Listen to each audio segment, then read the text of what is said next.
নমস্কার, সত্যবার্তা থেকে মৃণালকান্তি সিংহ বলছি।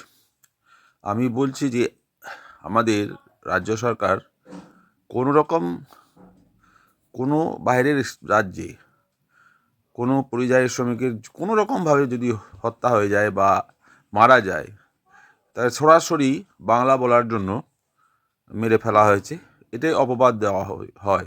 ঝাড়খণ্ডে যে ঘটনা ঘটেছিল সেখানে কিন্তু নিজে থেকে মরেছিল, না জেনে শুনে না খবর নিয়ে তারা মেরে ফেলা হয়েছে বাংলা বলে। এরকম পুনেতেও ঘটনা ঘটেছে একটা, সেখানে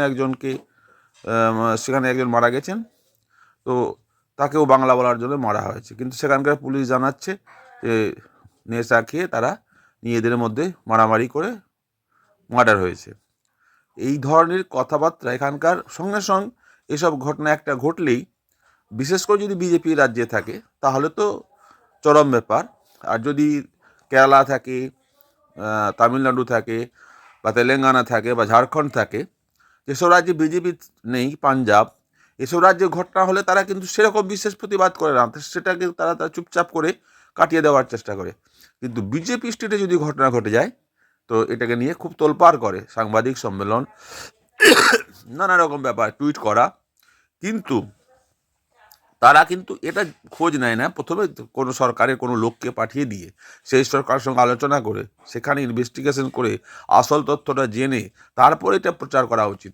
নাহলে আমাদের যে 50-60 লক্ষ পরিযায়ী শ্রমিক অন্যান্য রাজ্যে কাজ করে, তারা আরও বিপদগ্রস্ত হবে।